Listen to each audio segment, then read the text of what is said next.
ಇಡ್ಲಿ ಎಲ್ರಿಗೂ ಅಚ್ಚುಮೆಚ್ಚಿನ ಆಹಾರ. ಆದರೆ ಇದೇ ಇಡ್ಲಿ ಕುರಿತು ಶಾಕಿಂಗ್ ವರದಿಯೊಂದು ಬಯಲಾಗಿತ್ತು. ಇದರ ಬೆನ್ನಲ್ಲೇ ಅಧಿಕಾರಿಗಳು ಅಲರ್ಟ್ ಆಗಿದ್ದಾರೆ.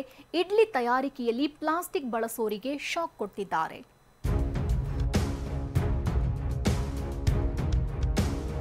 ಪ್ಲಾಸ್ಟಿಕ್ ಪೇಪರ್ ಅನ್ನ ಈ ಇಡ್ಲಿಯನ್ನು ತಯಾರು ಮಾಡುವಂಥದ್ದು ಏನಿದೆ ಅದು ಉಪಯೋಗ ಮಾಡಬಾರದು.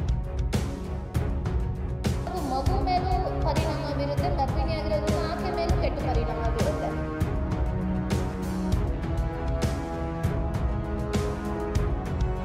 ಮಕ್ಕಳೇ ಇರಲಿ, ಯುವಕರೇ ಆಗಲಿ, ವೃದ್ಧರೇ ಇರಲಿ, ರೋಗಿಗಳೇ ಆಗಲಿ, ಜ್ವರ, ಕೆಮ್ಮು, ಮೈಕೈ ನೋವು ಏನೇ ಇರಲಿ, ಎಲ್ಲ ವಯೋಮಾನದವರು ಸರ್ವ ಋತುಗಳಲ್ಲೂ ಎಲ್ಲ ಸಮಯದಲ್ಲೂ ಸೇವಿಸಬಹುದಾದ ಆಹಾರ ಅಂದ್ರೆ ಇಡ್ಲಿ. ವೈದ್ಯರ ಸಲಹೆಗಳಲ್ಲಿ ಮೊದಲ ಸ್ಥಾನದಲ್ಲಿರುವ ಇಡ್ಲಿಯನ್ನ ಅತಿ ದೊಡ್ಡ ಮಾತ್ರೆ ಅಂದ್ರೂ ತಪ್ಪಾಗಲ್ಲ. ಇಂಥ ಇಡ್ಲಿ ಕುರಿತಾದ ವರದಿ ತಲ್ಲಣ ಹುಟ್ಟಿಸಿದ್ದು ಅಧಿಕಾರಿಗಳು ಅಲರ್ಟ್ ಆಗಿದ್ದಾರೆ.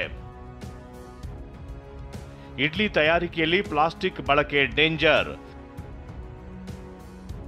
ಆಹಾರ ಇಲಾಖೆ ಅಧಿಕಾರಿಗಳ ಆಪರೇಷನ್ ಇಡ್ಲಿ.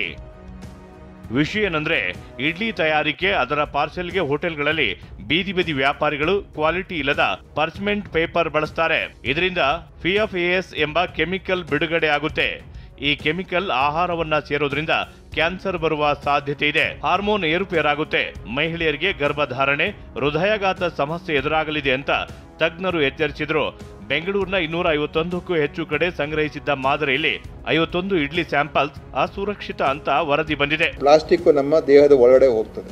ಪರ್ಮನೆಂಟ್ ನಾವು ಸಾಯೋವರೆಗೂ ಆ ಪ್ಲಾಸ್ಟಿಕ್ ನಮ್ಮ ದೇಹದ ಒಳಗಡೆ ಇರ್ತದೆ. ಮತ್ತು ಮೈಕ್ರೋ ಪ್ಲಾಸ್ಟಿಕ್ಸ್ ಒಳಗಡೆ ನಮ್ಮ ದೇಹದಲ್ಲಿ ಸೇರಿದಾಗ ಕ್ಯಾನ್ಸರ್ ಬರತಕ್ಕಂಥದಕ್ಕೆ ನೇರ ಸಂಬಂಧ ಇಲ್ಲದಿದ್ರು ಕೂಡ ಅದಕ್ಕೆ ಒಂಥರ ಕ್ಯಾಟಲೈಸ್ ಮಾಡ್ತದೆ. ಆರೋಗ್ಯಕ್ಕೆ ಒಳ್ಳೆಯದಲ್ಲ. ಮತ್ತು ಈ ಪ್ಲಾಸ್ಟಿಕ್ಸ್ ಅದು ಪರ್ಮನೆಂಟ್ ಆಗಿ ಉಳ್ಕೊಂಡ್ಬಿಡ್ತದೆ. ಸೊ ಇದು ಖಂಡಿತವಾಗಿ ಉಪಯೋಗ ಮಾಡಬಾರ್ದು. ಕ್ಯಾನ್ಸರ್ ಕಾರಕ ಇಡ್ಲಿ ಬಗ್ಗೆ TV9 ವರದಿ ಮಾಡ್ತಿದ್ದಂತೆ ಆಹಾರ ತಯಾರಿಕೆ ಮತ್ತು ಪಾರ್ಸೆಲ್ ವೇಳೆ ಪ್ಲಾಸ್ಟಿಕ್ ಬ್ಯಾನ್ ಮಾಡೋದಾಗಿ ಸಚಿವರು ಹೇಳಿದ್ರು. ಇವತ್ತು ಆಹಾರ ಇಲಾಖೆ ಅಧಿಕಾರಿಗಳು ಕೂಡ ಫೀಲ್ಡ್ಗೆ ಇಳಿದಿದ್ರು. ಬೆಂಗಳೂರಿನ ವಲಯವಾರು ಹೋಟೆಲ್ಗಳ ಮೇಲೆ ರೇಡ್ ಮಾಡಿದ್ರು. ಇಡ್ಲಿ ತಯಾರಿಕೆಗೆ ಪ್ಲಾಸ್ಟಿಕ್ ಬಳಕೆ ಆಗ್ತಿದೆಯಾ ಅಂತ ಪರಿಶೀಲನೆ ಮಾಡಿದ್ರು. ಇನ್ನು TV9 ಕೂಡ ಈ ಕುರಿತು ರಿಯಾಲಿಟಿ ಚೆಕ್ ಇಳಿದಿತ್ತು.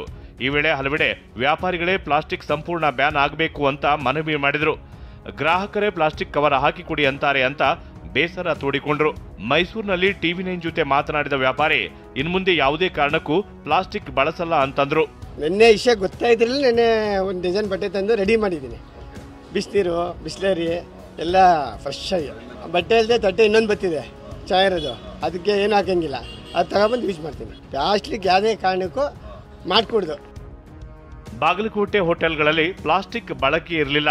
ಕಾಟನ್ ಬಟ್ಟೆ ಹಾಕಿ ಬೇಯಿಸಿ ಇಡ್ಲಿ ತಯಾರಿಸ್ತಿದ್ರು. ದೊಡ್ಡ ಹೋಟೆಲ್ನಲ್ಲಿ ಏನು ಮಾಡ್ತಾರೆ ಯಾರಿಗ್ ಗೊತ್ತು.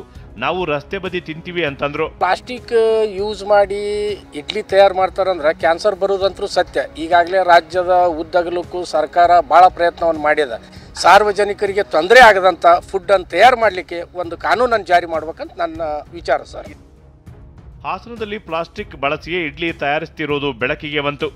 ಮಂಗಳೂರು ಸೇರಿದಂತೆ ಹಲವು ಜಿಲ್ಲೆಗಳಲ್ಲಿ ಪ್ಲಾಸ್ಟಿಕ್ ಬಳಕೆ ಕುರಿತು ಗ್ರಾಹಕರು ಕಿಡಿಕಾರಿದರು. ಇಂಥ ಇಡ್ಲಿಗಳನ್ನು ತಿಂದ್ರೆ ನಮ್ಮ ಆರೋಗ್ಯದ ಜೊತೆಗೆ ನಮ್ಮ ಮನಸ್ಸು ಎಲ್ಲ ಅಂತೇಳಿ ಪ್ಲಾಸ್ಟಿಕ್ನ ದುಷ್ಪರಿಣಾಮ ಹೇಗೆ ವಾತಾವರಣದ ಮೇಲೆ ಬೀಳ್ತದ, ಅದೇ ರೀತಿ ಈ ರೀತಿ ತಿಂದು ನೇರವಾಗಿ ಹೊಟ್ಟೆ ಒಳಗೆ ಹೋಗುವುದರಿಂದ ಕ್ಯಾನ್ಸರ್ ಬಂದರೆ ಮತ್ತೆ ಮನುಷ್ಯ ಬದುಕಲಿಕ್ಕೆ ಸಾಧ್ಯವೇ ಇಲ್ಲ.